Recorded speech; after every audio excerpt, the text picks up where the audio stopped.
Have you ever seen an advert for Sriracha sauce? Or ever seen any kind of influencer partnership? Or have you ever heard or even seen anyone from the sales team at Sriracha? You haven't, right? They have absolutely zero marketing. And yet, despite this, the company is huge and has a huge cult following. Despite this, Sriracha is a household name, producing over 18,000 bottles of the stuff every single hour. Now, you may have noticed this little Sriracha bottle counting up in the corner right here and wondered what that is. But just to drill in how much 18,000 bottles an hour actually is, that is a counter for every time a bottle of Sriracha is produced.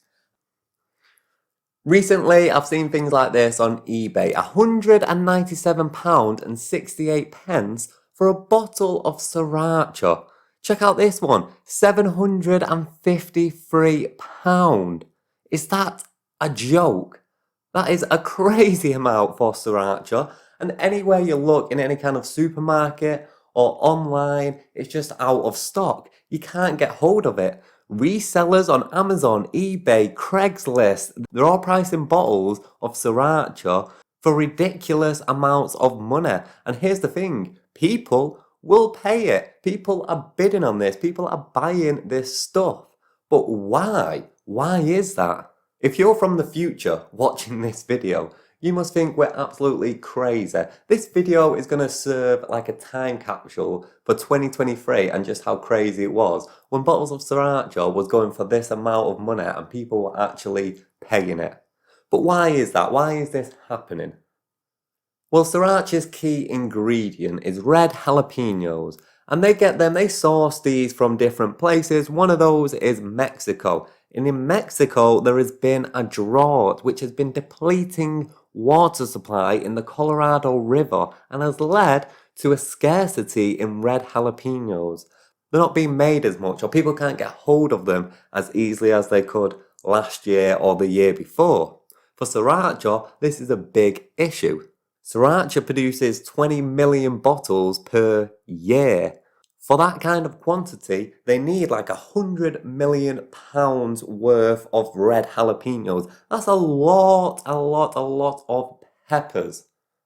A representative for Huy Fong Foods, the company which owns and makes Sriracha, said in a statement to The Guardian that while limited production has recently resumed, the company has no estimations on when the supply will increase or when it will again hit supermarket shelves, which is why people are panic buying it. People who love the stuff and can't go without it are panic buying Sriracha. But you do not need to do this.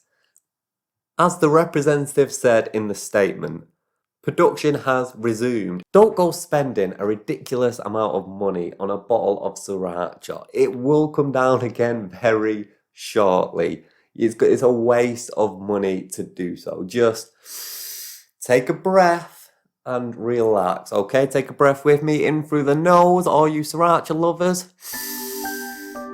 Hold it, hold it, hold it, and out through the mouth. See that? It's not so bad. It's resuming. Relax. Now here's the thing about Sriracha. They make about $150 million a year in sales. They represent 10% of the entire hot sauce market in the US. David Tran, this guy, the guy that owns the company, that started the company, is probably the world's spiciest billionaire with a net worth of, as you may have guessed, over $1 billion. Super rich guy, but with a very interesting story. You see, he started life on the other end of the scale. He started life poor as an immigrant in America. You see, to retell the story of Sriracha, we first must go to Thailand back in the 1940s, precisely 1949, in a place called Sriracha, which is where the name comes from, Sriracha. Sriracha, it's a place in Thailand not too far from Bangkok. Within this small coastal town, there was a man who started to create his bright, garlicky chili sauce to serve with his meals and give to his friends, which people loved. People loved the stuff, and so his daughter began selling the sauce, which would become very popular in Thailand, especially amongst the kind of Chinese Thai community. You see, Thai food doesn't actually use that much hot sauce. It's more Chinese food. I read something somewhere about hot sauce being great with steamed food, and a lot of Chinese food is steamed, unlike Thai food.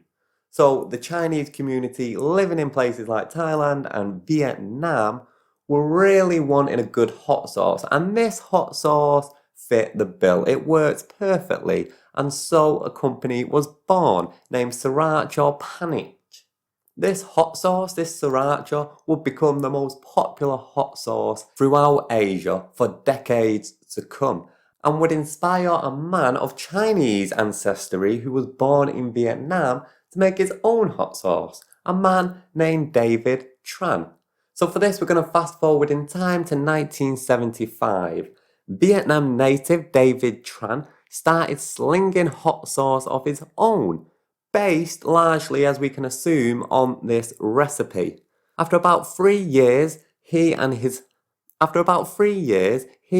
family fled from Vietnam to America on a Taiwanese ship called the Huy Fong, which means gathering prosperity in English.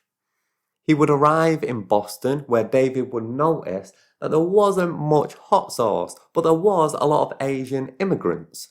So he decided to bring a little bit of home to them and started selling his hot sauce once again, which at this time was bottled in baby food jars. However, Boston was cold, he didn't really like it much, and it was very hard to source fresh peppers. So he had spoke to his brother-in-law, who had settled in LA, who told him about the availability of fresh peppers at the market there and in about LA. He says, "My brother-in-law was in Los Angeles. When we talked on the phone, I asked him, 'Do you have any red peppers in LA?' He said yes, and we left." To pay homage to the area in which the original recipe was created that served as his inspiration, he called the hot sauce Sriracha. And he named the company Huy Fong after the ship that brought him to America. You may also notice that the logo of Sriracha is a rooster, and that's been the way since the company first started. He used to slap a sticker of this rooster on the food jars that he would first initially sell his Sriracha from.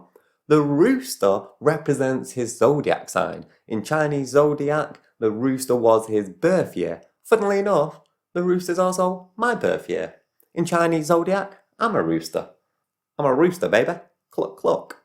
So to get those initial sales, he used to sell the Sriracha from the back of a blue van. He used to sell it out the window, mainly to Chinese and Asian restaurants in and around California.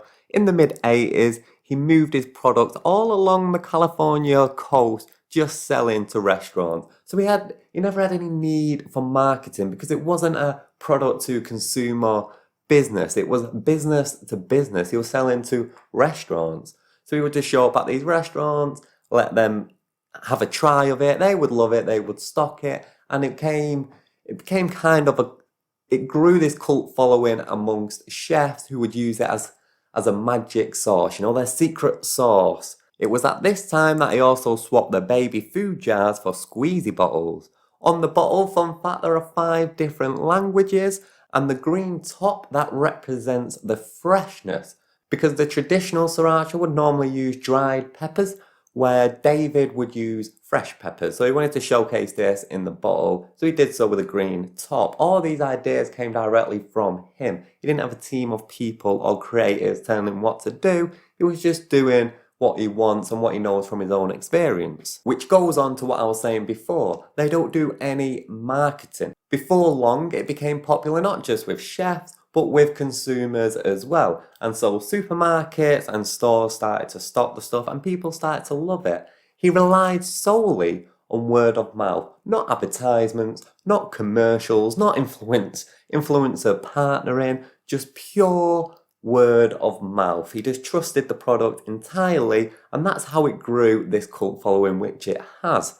And throughout all of this, and this massive rise that sriracha sauce has had, he's always stayed true to his values, which is that it's a family business, and it's never really about the money, which is why he doesn't bother with huge marketing budgets. He just wants to make the sauce.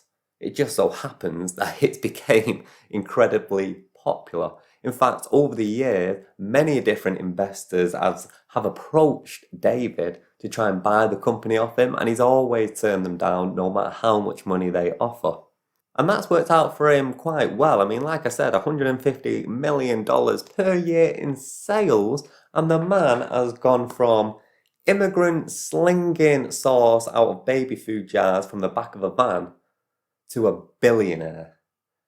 Over the years, they have seen a bit of controversy. This is not the first time they've had a pepper shortage. They've had pepper shortages before. They've had legal battles before. And there's a lot of people that challenge the authenticity of the sauce. There was an article or documentary a while ago where they gave Thai people and people who live in Sriracha the sauce, and they all thought it was a bit too bitter or it was a bit too sweet and it wasn't authentic. I think a lot of people also believe, especially with the look of the bottle, that this is an authentic Asian sauce that's shipped over to the US, when in matter of fact it's made in the US with American and Mexican peppers by an American guy. It's an all-American company. So a lot of people have challenged the authenticity. But that doesn't change the fact that people love this sauce and are willing to pay this crazy money just because there is a delay in production. And that is the fascinating story about Sriracha. Let me know what you think in the comments. It's a pretty short video today in comparison to some of the longer videos I've done. And yet, look at that Sriracha counter. That's how many bottles of Sriracha has been produced while you've been watching me talk about Sriracha. It is crazy. Do you love Sriracha? Do you hate it? Let me know. Until the next video, goodbye.